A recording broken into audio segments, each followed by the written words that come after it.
What up, nation? Welcome to another edition of the WiseTake, MLB DFS Wise Stream, CK013 here. You can find me on Twitter at CK_013. And of course, I'm from the WiseTake Nation, which you can find on the social media platforms listed above or directly at WiseTake.com. If you're looking to take your DFS game to the next level, we are a premium DFS content provider as well as a DFS community designed to help make you a better DFS player. Go check us out. Day pass is available if you want to try us out. That being said, if new to this channel, welcome. You come to the right place with some free fire DFS content. Make sure you subscribe. Hit the notifications bell. This way you don't miss out on any of the free content we put out. We pump that shit covering slates Monday through Friday. So definitely hang out with us, rock with us.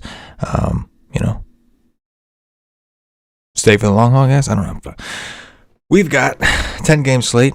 Not quite as big as the previous slate, which was just massive, just ridiculously massive. I did not do well, for the record, for anyone that's counting. I did not do well at all. The pitchers I went heavier on didn't do so well. I mean, I got a lot of Bueller. We'll see what happens, but he's chalky, so it's, But, did not do well with the offenses. A lot of offenses let me down. Some of the lower-owned pitchers, I was happy with the ownership we got on them, but they let me down. Maeda, but it is early. Robbie Ray worked out. He gave up a couple runs, and at this point it's like 9:51 p.m. Eastern. So we'll have to see how it plays out. But so far, no offense really just went out and did the dirty. So it was kind of a blah day. That being said, though, we're moving on. The good thing about baseball, basketball, these sports is every day. So we get a new slate to work with. Real quick before we get into it, give a shout out. I'm trying to read the comments. Shout out to Wes Bearden. Who in the comments, this was a cool one. He said, I'm 14 minutes late, but I'm watching as we speak. Thank you for running through MLB the night prior because it can be tough to keep up working day shifts, man. Absolutely. I appreciate you leaving the comment, leaving the feedback. And, we're going to do this as much as we can. Try to pump it out as much as we can. The more we grow, the more we can put into it. But we definitely understand. We definitely understand. For me, it helps getting a head start. With my day of research, I can kind of jump right into my article after doing the show and at least highlighting some things for me to look at as I'm writing it and all that. So I figure give me a head start and give all of you a head start, those of you who are able to listen. But so shout out to you. Let's go ahead and get into this slate. Just got to do some refreshing here because we got yesterday's pitches and that ain't going to do me no good here. Guess I gotta press the right freaking keyboard for that to work. There we go. Gotta do that here too. So as usual, we got these stats up for 2021, 2020 to give us a larger sample. And we're gonna get in, starting off at if you're new, we usually do the 3 different segments. We've got the top pitchers, top offenses, and then our things to watch section, which is my favorite. First up, top pitchers, Gerrit Cole, obviously, right? Gerrit Cole so far this season has a 40.2% K rate, 2.1 xFIP, doing better than he even looked last year, and he was really good last year. So maybe he'll go towards regress a little towards his average. But right now, we know he's good, one of the best pitchers in baseball. We get that. He gets a big park boost here in Tampa, and he plays the Rays, who are one of the most strikeout-heavy teams in the league. They struck out a ton against Montgomery. They've been striking out I wrote in the article, they've been striking out a ton against lefties. And righties alike. That's just what they do. One thing about the Rays in years past that they've kind of bragged about is they swing for the fences on every pitch, so they're going to strike out a lot. 25% K rate to righties, so it's still a thing. And it's Gerrit Cole, so don't overthink it, especially in cash games. It's Gerrit Cole he's your guy. Woodruff is in the conversation. He's playing St. Louis. I don't love picking on St. Louis. So it comes down to price. And on FanDuel, just by the simple fact of not wanting to pay $12K, if you didn't want to pay $12K for a pitcher, I can get considering. You can certainly consider Woodruff. Right? His stats look awesome. 2.77 xFIP, 2.96 SIERA, 32.5% K rate. He's fine. Right? Still prefer Cole. If I can get the Cole, if I got to have one, I'm going to Cole. Right? After that, we start looking to save some money. I think Zach Gallen was the first. Well, I got Heaney and the things to watch. I'm not forgetting about Heaney. We'll discuss that. I got Zach Gallen. I don't like his numbers. 3.04 ERA, but a 4.21 xFIP. Not great. Hard contact rate's extremely high right now, but he has a 27.8% K rate. We like that. He's playing Miami. He's playing Miami, a team that can't strike out and has struck out. Miami currently 27% K rate to righties, 128 ISO, 86 WRC plus. So yeah, I think Gallen is definitely in the mix. 8,200 on FanDuel, you're really saving some money. 9K on DraftKings, you're still saving some money. At least down from $800 down from Woodruff, and what's that? $1,500 from Garrett Cole. The problem with Gallen is the price is still real high to where if you're pairing him with Cole, you gotta be creative. That's how I'll put it. Danny Duffy's look good. He is playing a Detroit team that strikes out a ton, but at times, well, at least in the past, they've had a reputation of being a little tougher on lefties. So far this season, that has not been the case. In fact, so far against lefties this season, Detroit is dead last in almost every category. Dead last in WRC plus. They've got a .058 ISO and a 35.2% strikeout rate. That's Detroit. Against lefties right now. Detroit against lefties. So yeah, I'd say it looks like a pretty good spot for Daniel Duffy. Still kind of expensive on FanDuel at 10-2. It's hard. I'm not gonna lie, it's hard. It'd be hard for me to go there. Or these other guys. Erod is a way to save some money. Tough matchup against Oakland. It's a big park boost for Oakland. I've told you guys I prefer to take Oakland bats when they're on the road in smaller parks like this. But I think Erod's had a really solid year, at least what we've seen. A 3.82 ERA is already good. And a 3.29 xFIP, that's even better. 24.6% K rate is fair. 311 BABIP is right on par. Hard contact rate's been low. And the A's can strike out with the best of them. They can. They don't always do. But they can. I'm looking for them now on my stat sheet. I'm trying not to be a nerd and get my face all up to the screen. 25% K rate to lefties. Here's the only thing. The A's against lefties have a 25% K rate, but they also have a 195 ISO and a 114 WRC plus. They're actually one of the better hitting teams against lefties, but they do strike out. So something's got to win out there, right? But I think Erod did catch my attention, and he's one of the cheaper guys that stood out. The rest of the guys I have over in the ones I want to talk about anyway, are in the things to watch section, including a couple guys that we can attempt to save some money on. But that's it. I mean, it was pretty straightforward for me. We'll get into the top offenses. Once again, I forgot to show you guys the stats. I do that way too much. Anyways, now you guys can see it for yourself. Top offenses. So number one, to me, is the White Sox against J.A. Happ. J.A. Happ this is going to be my favorite stack on the day, just so you know. And this is why. 1.91 ERA, but a 5.39 xFIP and a 5.2 SIERA. He's managed a 1.91 ERA with a 14.7% K rate. All the while, he has a 47.6% fly ball rate. He's getting a major park decline here, or decrease, whatever you want to call it, playing in Chicago. The White Sox do have a very hitter-friendly park, small dimensionally. He has a 171 BABIP to support the difference in his ERA versus xFIP and SIERA and all that. He's been extremely lucky. That's what he's been.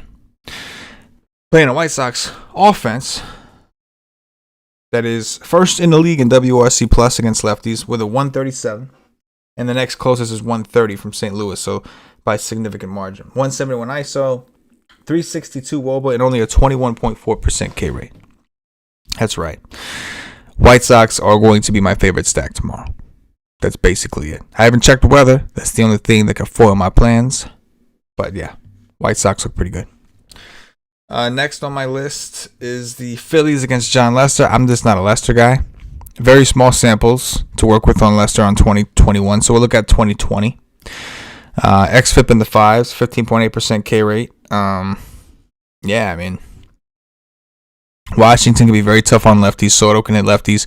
You got Trey Turner, who's a righty, and then they have a bunch of righties that, they've typically done well against lefties. They're not the same team. They don't have Rendon, right? Like they are missing some pieces that made them so good against lefties. But currently, find them real quick. Currently a 109 WRC plus of 149 ISO, which isn't great. 334, but still WRC plus. They're in the top 10. They're literally the 10th team, 10th highest. So against John Lester, let's do it. It's more of a play against John Lester. I'll be honest. It's more of a play against John Lester. The last one I mentioned, we don't have cores because of the doubleheader thing. Shout out somebody in a comment too did drop a comment and tell us that the doubleheader was Alvin Taylor. Shout out to Alvin Taylor. He did leave a comment letting everybody know the Rockies doubleheader was tomorrow, which is this slate here today. So shout out to him. The other top offense, and I know that some people aren't gonna, say what you want about me. Justin Dunn's looked all right, but I'm not a believer. And the reason I'm not a believer is because his numbers tell me not to. This dude has a 4.34 ERA, which isn't even that good, but a 6.23 xFIP. This was, in 2021. Same story in 2021. 3.51 ERA, but a 6.2 xFIP, 5.74 SIERA. All right, he's playing the Dodgers, mind you. Playing the Dodgers. A 194 BABIP, a 54% fly ball rate. Right. I mean, I think the Dodgers are gonna they're gonna rope this kid. His only saving grace is the Dodgers they've been struggling a little bit, but this could be a good get right spot for him. So I do like the Dodgers offense as well. The Doyers. What to watch? Things to watch. So a couple things here. I'm gonna start it off with shit. Where is he? John Gant. Where you at, Gant? John Gant. 2.15 ERA, a 5.27 xFIP, 5.93. He's been terrible. You can make a strong case for the Milwaukee offense, except for the fact that it's Milwaukee. Gant is a guy that has struggled with lefties. Milwaukee does have plenty of lefties. Gant is a guy who's gotten by on ground balls. His ground ball rate still looks pretty decent. So what are we talking about? We're talking about a pitcher who's only 6'9" on DraftKings. Not interested on FanDuel at 6'7". I don't think I need it. But on DraftKings, you may want a cheap SP2. If you do, he's playing the Brewers. And the Brewers are one of the most strikeout-heavy teams in the league. So what wins out there? Hyunjin Ryu playing the Braves. We talked about how bad the Braves were against lefties. Acuna hit a home run. They did put up 3 runs. Robbie Ray still put up like a 23 on DraftKings, even giving up a few runs because he got the strikeouts. And Ryu, we know, has got strikeout upside. He's been injured. Missed some time. But still, the only team that had worse numbers against lefties as far as WRC plus and strikeouts and all that than the Tigers was the Braves. So what wins that? Do the Braves kind of correct that? Because you expect the Braves, especially as right-handed as they are, you expect the Braves to correct that. In the meantime, though, Ryu was really cheap. He can go a long way. Andrew Heaney and the Astros. Heaney's numbers are really good this year. A 4.1 ERA, but a 2.73 xFIP, a 2.79 SIERA, 36.4% K rate. It's pretty solid. Houston doesn't strike out a lot. Tell that to Shohei Ohtani, whose numbers, as I said yesterday, whose numbers do look like they're due for some serious regression. He went out there and just shoved it against Houston, striking out dudes left and right. No issues.